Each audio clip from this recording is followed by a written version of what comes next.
అందరికీ జై భీములు. 1997 సంవత్సరం ఆగస్టు 11వ తేదీన ఎస్సీ వర్గీకరణపై ఆనాటి రాష్ట్రపతి ఇచ్చినటువంటి తీర్పుని వ్యతిరేకిస్తూ మాలలు ఉమ్మడి రాష్ట్ర వ్యాప్తంగా లక్షలాది మందితోటి చట్టబద్ధంగా హైదరాబాదు సచివాలయం ముట్టడి కార్యక్రమాన్ని చేపడతా ఉంటే ఎటువంటి ముందు ఆదేశాలు లేకుండా పోలీసులు వాస్తవికంగా లాఠీ చార్జ్ చేయటం మూలన ఎంతోమంది మాలలో క్షతగాత్రులయ్యారు. ఇద్దరు మాల ముద్దుబిడ్డలు గోపతోటి నారాయణ, పోనంక శాసయ్యలు ప్రాణాలు కోల్పోయి అమరులయ్యారు. అమరులైనటువంటి వాళ్ళ త్యాగాలని వృధా చేయకుండా మాలలో వాళ్ళ యొక్క ఆశయాలతోటి ముందుకు కొనసాగాలని చెప్పేసి సందర్భంగా పిలుపునిస్తూ ఉన్నాము.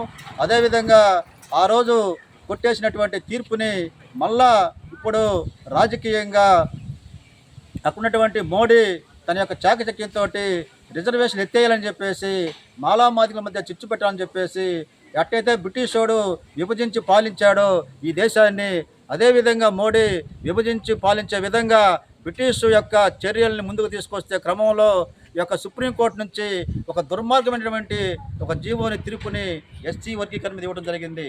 ఎస్సీ ఎస్టీలని వర్గీకరిస్తూ క్రిమినల్ పద్ధతిని అమలు చేయడాన్ని మేము తీవ్రంగా వ్యతిరేకిస్తూ ఆ మాలల యొక్క మృతవీరుల ఆశయాలను కొనసాగిస్తామని, ఈ ఎస్సీ ఎస్టీ వర్గీకరణ ఇచ్చిన తీర్పుని వ్యతిరేకిస్తామని, ఖచ్చితంగా తుది పోరాటం, తుది న్యాయం మాలల వైపే ఉంటుందని, ఎస్సీ ఎస్టీ ఉమ్మడి రిజర్వేషన్లు కాపాడుకోవటానికి ఎంతటి ఉద్యమాన్ని చేపడతామని చెప్పేసి తెలియజేస్తూ మాలలు ఈ పోరాటంలో మాల మేధావులు, మాల విద్యార్థులు, మాల స్త్రీలు రాజకీయాలకు అతీతంగా, రాజకీయ పార్టీలకు అతీతంగా మాలలందరూ కూడా భాగస్వాములయ్యి ఈ యొక్క మాలలు చేసే పోరాటంలో పాల్గొని ముందుకు సాగాలని చెప్పేసి నేను పిలుపునిస్తా ఉన్నాను.